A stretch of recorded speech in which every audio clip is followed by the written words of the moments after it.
صرخت فيه وهي مخضوضة منه، وقالت له بصوت مرعوب ومشمئز وقرفان وفيه خذلان: أنت مش راجل. تعالوا مع بعض نشوف إيه اللي حصل بينهم. سامح، أنا مستمتعة معاك قوي، بجد أنا بحبك.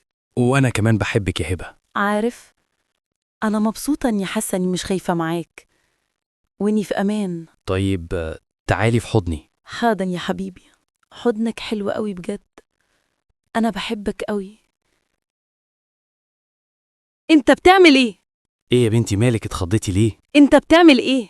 بلمسك إيه؟ مش انتي حبيبتي؟ أنت حيوان. إيه يا مجنونة انتي مالك ما تتعدلي؟ في إيه يعني لمستك؟ هو أنا كلتك؟ وليكي ساعة عمالة تقوليلي بحبك ومش عارف إيه. في إيه بقى؟ هو عيني فيه ويجي يقرب لي أقول أخيه؟ أنت إنسان حيوان وقذر، ومستحيل تكون بتعرف تحب. اهدي بس على نفسك، انتي معايا في شقتي، بلاش بقى تعيش الدور وتعالي ننبسط سوا. ولو عايزة اتجوزك هبقى اتجوزك يعني. ما تخافيش يا بت، مش هسيبك، انتي مراتي. أبعد عني يا حيوان، أنا بحمد ربنا إني ما اتجوزتكش. أنت إنسان حيوان ومش بتفهم. في إيه بقى؟ أنت مش هتفهم يعني إيه كسرت الأمان، يعني إيه خلتني أحس بالتهديد بعد ما اطمنت وأنا في حضنك. ما ينفعش الحب يبقى في قلبه خوف. أنا كنت متدفية فيك وبيك، وكنت ممكن تاخد أي حاجة في الدنيا مني، وأنا مقتنعة على فكرة وبحبك. بس عارف ليه؟ لأني كنت شايفاك راجل، وراجل بالنسبة لي يعني أمان، يعني ظهر، يعني حماية. أنت متخيل إزاي إني هقدر حتى أسيب إيدك تلمسني وأبقى حرة وأنا بتلمس واستمتع بلمستك وأنا مش شايفاك أمان ولا راجل؟ خلصت الكلمتين الكبار بتوعك؟ أنت عمرك ما هتفهم. ولا عمري هفهم اللي بتقوليه، ده كلام تمثيليات ومسيرك هتفهمي في يوم إنه كلام فارغ. فاكرة نفسك لما تتجوزي وتبقي في عصمة براجل هتقدري تقولي له لأ؟ تبقى عبيطة. عارف اللي يستحمل إنه يعمل ده وهو عارف من جواه إني مش قادرة أشوفه راجل، هيفضل في حاجة مش مريحاه، حتى لو بيتظاهر إنه تمام، بس هيتكسر من جواه. واللي هيقبل يحطني في وضع زي اللي بتتكلم عنه وهيتحمل إني أكون مكسورة، ما أعتقدش إنه هيكون راجل. وتخيل إنك تقبل تعيش حياتك مع إنسانة أنت عارف من جواك، حتى ولو ما نطقتهاش، إنها مش هتشوفك أبدا راجل، وهتفضل ناقص في عينيها مهما كنت بتعمل فيها، ولا حتى مهما بينت ليك خضاعة. عارف المتعة الحقيقية اللي ما يعرفهاش أشباه الرجال اللي زيك؟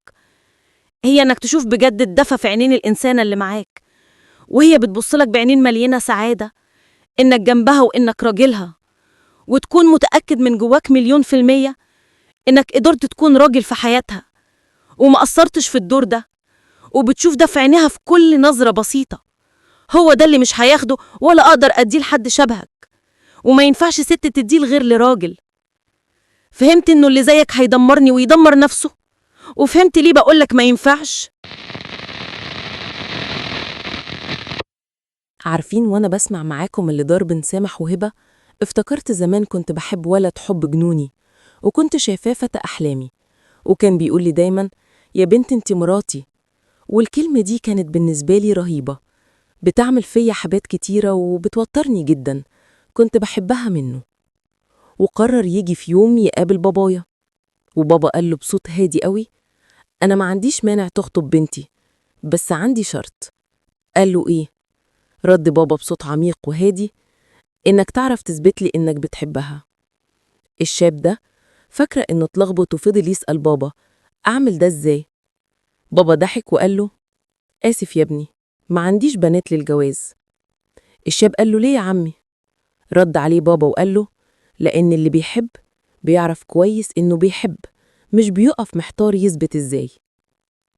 أهو بعد الحوار اللي دار بين سامح وهبة، أنا عرفت بابا كان مستني من الشاب ده يثبت إزاي. ببساطة يكون راجل، يوضح لبابا إني هكون في أمان معاه، إنه هيقدر يتحمل مسؤوليتي ومش هيبهدلني، هيكون راجل. ساعتها أنا متأكدة إن بابا لو كان شافه راجل ما كانش هيرفض أبدا يجوزني ليه. لكن المشكلة إنه معرفش يكون راجل، زي سامح كده بالظبط. الرجولة مش في إنك اتخلقت ذكر وبس، ده فعلا جزء، لكن في جزء تاني اسمه طباعك، أخلاقك، معاملتك، قدرتك إنك توصل للأمان. الصورة بتتشاف كلها على بعض ويتحكم منها إذا كنت قادر تبقى راجل ولا لأ.